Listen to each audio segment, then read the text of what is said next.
The Devon plan has one picture of motorcycles. Saw that, thought, this is it. This will be where they talk about something like secure motorcycle parking. But no, the sentence underneath the picture talks about visual clutter.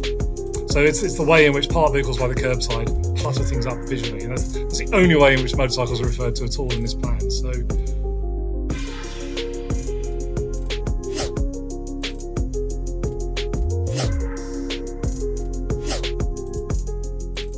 I'm talking today to Professor Mathew Humphrey from the University of Nottingham. What we're going to be looking at is the apparent problem that many local councils don't seem to recognise the fact that motorcycles exist when it comes to their transport plans and their consideration of how transport should be operating. Motorcycles just don't seem to figure in very many of these local transport plans. So yes, I'm talking to Professor Mathew Humphrey. Mathew, do you want to just briefly introduce yourself? Let us know what your role is and how you came to be working with MAG on this project. Yeah, sure, Colin. So, and Matt, please.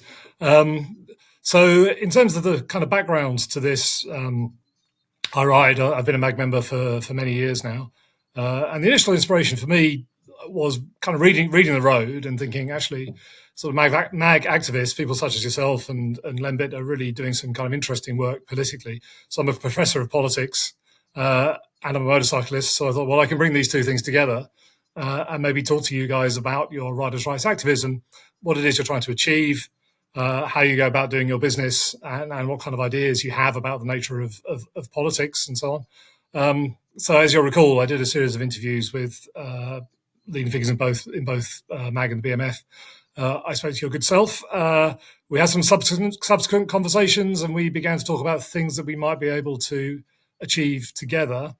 This ties in with something known as the impact agenda in universities. So academics now are encouraged not just to do research, but to try to do research that has real-world impact. And as you and I spoke about local transport plans, and what we saw intuitively is the kind of inconsistent treatment of motorcycles in transport planning, a plan began to emerge of something that we could do together around looking more systematically at how motorcycles are treated in local transport planning in the UK, starting with England, because this is a devolved power, and so we needed consistency and a single jurisdiction. So we chose England to begin with. You and I, as you know, the university offers some training in sort of impact work and academics and non-academics working together. So we did the impact leadership thing at Nottingham and so on. And that's eventually brought us to where we are today with some initial findings for this research and impact project, which we wrote about in the open road, in the latest issue. From the research perspective, I think it's important to understand the difference between sort of straight academic research and the impact side. Can you just briefly talk us through, what is the difference from an academic point of view between impact and straight research? The idea of research impact is that academics will partner up with non-academic institutions. Now, these could be private companies, it might be government departments, it could be NGOs, right? Voluntary organisations, activist organisations such as your own. The real idea is to have sort of short-term, immediate impact, i.e. make a difference to the world in some way. Whereas ordinary research is about academic publications, so-called blue skies thinking, and research of that sort may well have an impact in the real world as well, and maybe further down the line. But the specific idea of impact work is that you should be trying to do something that has an impact straight away, as it were. Which is why, in connection to this research and discovering, as we'll talk about, I'm sure, that the treatment of motorcycles is extremely inconsistent in local transport planning. What we're talking about is, with MAG, developing a set of training materials that we could use in order to encourage local transport planners to just think more about powered two-wheelers, their potential role in the transport mix, what they may have to offer, particularly as many of these transport plans talk about the need to relieve congestion and to deliver environmental benefits. But in many, many cases, there's no real consideration of how powered two-wheelers might play a role in that. And that shouldn't be that surprising because these are small teams of planners on tight budgets, often in a team of 5 or 6 people. There may be nobody who has any experience at all of motorcycling. And so it's not so much, I don't think, active hostility to motorcycles or powered two-wheelers. You may get that very occasionally. It's much more just benign neglect. It's literally ignorance of motorcycling, what it's all about and what it may have to offer. And so we hope that delivering some kind of training to transport planners might help to rectify that and just get planners to think a bit more about motorcycles in transport planning.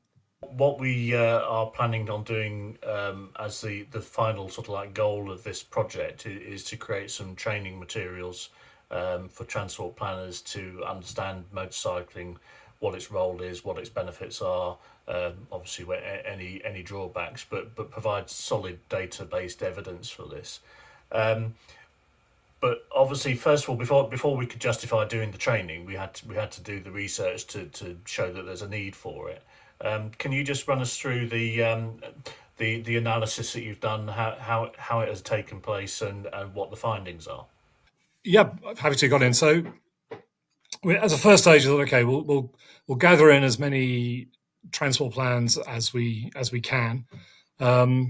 In machine readable form. So we're using what's known as computer assisted text analysis, which is just a piece of software that allows us to process huge amounts of text, far more text than 2 or 3 people together could possibly hope to do manually. And then if they're machine readable, the software can read those and pull out examples of words being used, such as motorcycles, and also give you the context in which that concept, that word is used. So is it used negatively? Is it used positively? Is it motorcycles are dangerous? Is it motorcycles have something to offer in terms of environmental benefits, whatever that may be?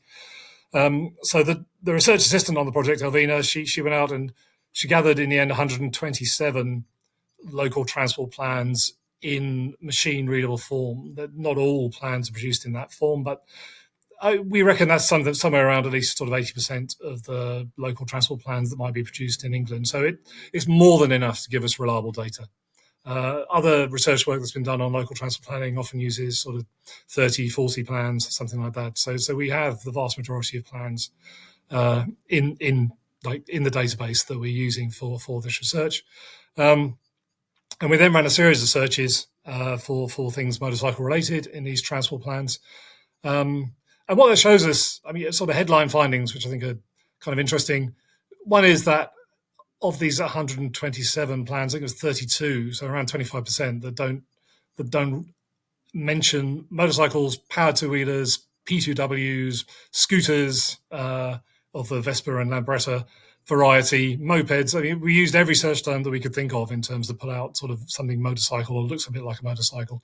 And still there's a whole number of plans that don't mention them at all. So it really is kind of neglected. And we went back to some of those plans because it's quite a place like Kent and Devon. You think you don't mention motorcycles at all in your transport plan. It just seems a bit kind of strange. So we went back to a couple of these plans and read through them manually. And it's interesting. I mean, the Kent plan is a good example. I mean, it's actually called Growth Without Gridlock. And it talks about the congestion that cities like Ashford and Dover and Canterbury and Maidstone and so on face. And you think, well, if you're really interested in relieving gridlock, you might kind of think about what some kind of modal shift from 4 wheels to 2 wheels might deliver in terms of relieving congestion in urban environments. But there's just no consideration of that at all. And it's also reflected pictorially. So you look at the images. I mean, these plans are always, I mean, they're very colourful if they're full of images. To wind back a little bit, you might think, okay, these are strategic plans and maybe motorcycles aren't thought about strategically, but maybe an implementation that you might talk about motorcycles. But that doesn't address the fact that they talk about just about every other mode of transport there is. And there are pictures of cycling, walking, buses, railways, horse riding, which is a fairly minority pursuit, even kite surfing. So all of that is depicted pictorially, but there's no image of anybody on a motorcycle either, right? Which is a really good sign that it's just not being thought about at all, because these pictures are meant to be kind of inclusive of all these different modes of transport. The Devon plan has one picture of motorcycles, and that's a motorcycles parked by the side of the road. When I saw that, I thought, this is it. This will be where they talk about something like secure motorcycle parking, and the software just hasn't picked it up. But no, the sentence underneath the picture talks about visual clutter. So it's the way in which parked vehicles by the curbside clutter things up visually, and that's the only way in which motorcycles are referred to at all in this plan. So That's interesting. Where they are spoken about, it's overwhelmingly as a safety issue. So a lot of councils will mention that it's a very minority mode of transport, typically about 1% of journeys, but again, typically sort of 25% of KSIs. So disproportionately risky as far as they are concerned. And so there's much talk about the need for safety improvements, although often in terms, because obviously recognizing a problem is not in and of itself a plan. So you ask, okay, well, what's the plan? And most of the time, the plan is to encourage riders to take more training. And I see nothing intrinsically wrong with that, but it does put the onus for rider safety just back on the riders. Whereas at least some local authorities, I think Shropshire, Derbyshire, do at least talk about the way in which sort of street furniture and road engineering could be part of the solution. And I personally would like to see a lot more local authorities talk about the ways in which design of road engineering could actually be part of the solution here. There's not enough of that, in my view. Yeah, I think, as you say, it's a case of what we've shown is that there is potential there for good transport plans and good policy around motorcycling when it comes to transport plans. But what we see is this inconsistency of approach in that some councils may be quite proactive and say some good words, but many more either totally ignore the subject in its entirety, or are quite as you say with the street clutter, it is just dismissed as this is a problem mode, and something that we don't want to encourage. Yes, and it's interesting to even talk about the visual clutter. This doesn't actually mention motorcycles in the text. It's just the image and you put the kind of image and this notion of visual clutter together, and all these motorcycles are just cluttering up the streets of Torbay or wherever it might be. I should single out one or two local transport plans which said some very positive things about the potential for motorcycling. I think Warwickshire stands out as a local authority which had lots of, I think, very sensible things to say about motorcycling. Tyne and Wear as well, but there weren't that many others that were really thinking about the way in which the promotion of travel by powered two-wheeler might actually help transport authorities to solve some of the problems that they have around things like congestion, air pollution, and general sort of environmental quality. Some councils do talk about the need for more secure parking for motorcycles, but on the other hand, some councils want to introduce charges for motorcycle parking. Some talk about access to bus lanes, which is of course one of the great inconsistencies when you ride a motorcycle across London, for example.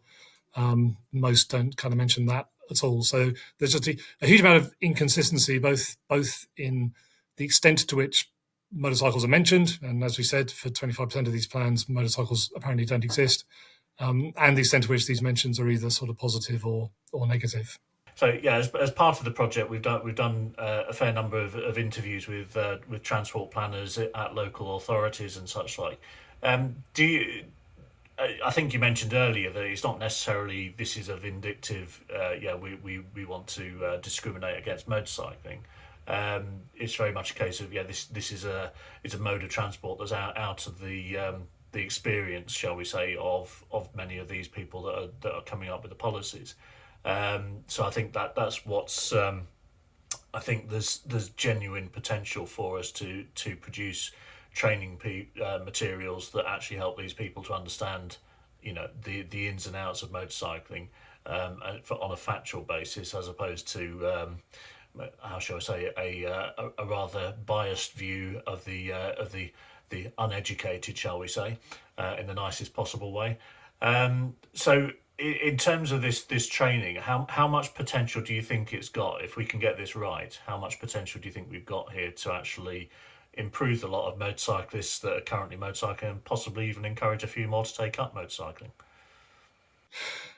Yeah, that's a very good question, and I think the honest answer is it's slightly difficult to say at this stage. The one of the challenges is going to be getting the training in front of the people who need it. So certainly we can pull together the data that we have. We can refer back to things like the Leuven report. I mean, it would be fantastic if there was a kind of updated version of the Leuven report. If anybody listening to this has sort of 50 grand in the back pocket and they could pay for a new survey, that would be fantastic. But the Loyven report showed some of the ways in which a relatively modest modal shift from 4 to 2 wheels could lead to significant reductions in congestion.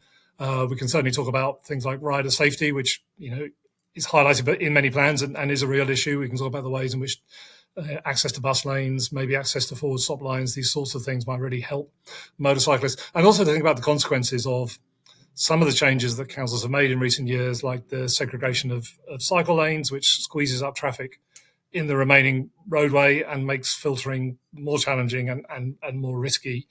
So at least to sort of monitor the consequences of those sorts of changes. There are institutions and mechanisms by which we might hope to get some of this. Now, our background interviews with transport planners did reveal that they did tell us that there is a kind of latent demand for this kind of training. So when we talked to transport planners and said we're thinking about doing this, the general reaction was, oh, actually, yes, that would be very useful because this is a mode of transport that we don't really think about very much and don't know very much about. So one hopes that there is that sort of latent demand could be turned into actual sort of bodies in a room, receiving this training. And there are bodies like the local, the Transport Planning Association, the TPA, which do have some training as part of what they do, and some of that training is delivered by universities such as Leeds and Newcastle. So when we have some materials and we actually have something to show them, we could, and we do intend to go to them and say, look, this is another training module. If you're happy to have this as part of your rota of training modules, then that would potentially be a really good way of getting in front of transport planners. So I'm optimistic that if we can put a decent set of materials together, we would actually have an audience for this. And there are mechanisms in which we might get it in front of transport planners on a sufficient scale to actually make a difference. That's the key. Yes, I think obviously from a MAG perspective, I mean, what we do, we engage as far as possible with consultations on transport plans. We try to educate, and we've got some good examples under our belt of where we can show that we've had a significant impact. The problem is that doing it, like I say, we've analysed over 100 local transport plans. It gives you an indication of the scale of the issue. Is that doing it one transport plan at a time is very time consuming and doesn't help to get you a consistent result. Whereas if we can do some basic level of training across the entire profession, shall we say, of transport planners, we're more likely to get a consistent result and a better result. As I've often said, it's better for councils to have a policy for motorcycling, even if it's a bad one, because very often we see transport plans where they ask, what do you think about our policies? And the answer is, well, you haven't got a policy on motorcycling, so it's very difficult to comment on it. I think this is something that certainly from my perspective, I think has got legs. It's got a lot of potential. It's just a matter of obviously it's a time consuming and difficult process to go through. But we hope to get there. One thing just quickly. I mean, we've mentioned a lot of the research that we've done into the local transport plans. Am I right in saying that we're looking at putting that into an article that can be fully published? I mean, obviously you've done a very brief article in the Open Road magazine, but are you going to be doing an academic paper on the findings of that research? Absolutely, yes. So Elvina and myself at the moment are working on a sort of full academic version of that paper. So what's published in the Open Road is effectively a sort of 1,600 word sort of précis of what the full article would look like. And you're right, it is time consuming. That's because we've tried to be as systematic as possible. And we can absolutely rely on the software to give us shortcuts and put out examples of words and sentences and context and so on. But we also then have to go and at least look at a significant number of these plans manually as well, just to make sure that the software isn't misleading us in terms of what it's telling us. And of course there's a whole literature on transport planning which we need to refer to as well in the full article. So we're putting all that together at the moment. We hope to I hope to kind of finish that off and submit it around Easter time, and then we've got to hope we find a journal who's willing to publish it. Once that's out, then we can really focus on producing some training materials. If we can have those done So by the end of the summer, we could really look at, at the start of the next sort of academic year, September time, we're trying to get that in front of people. Some of the transport planners we've spoken to have said they'd be happy to look at sort of draft materials, and so we'll be able to sense check it with actual planners who can tell us, yeah, this makes sense, this doesn't, because we absolutely need their input, because this has got to make sense to the target audience, right? So we need this to be something that they think will be effective, and once it's been through that process, then we'll actually try to get this stuff out in front of transport planners. So certainly in the back half of 2024, we hope to actually be doing this training. That's the ambition. Yeah, and certainly, I mean, obviously, this is something that there's never any sort of like magic bullet where you just sort of like say, produce this information and then all of a sudden things will change. I know that we're planning to speak at the Highways UK conference in October. Again, this will be about getting the word out, letting people know that this training is on its way, and hopefully create a demand for it, so that when it is finally complete, we actually get people taking on this training and information, and hopefully then see the results in the transport plans, which is ultimately what we're all about. I say it's achieving that impact. Producing an academic paper in itself is not impact, but getting a change to a local transport plan, I think we can say, is probably impact. Absolutely, that's exactly the kind of impact that we're after. Is to the transport plan should look different next time around.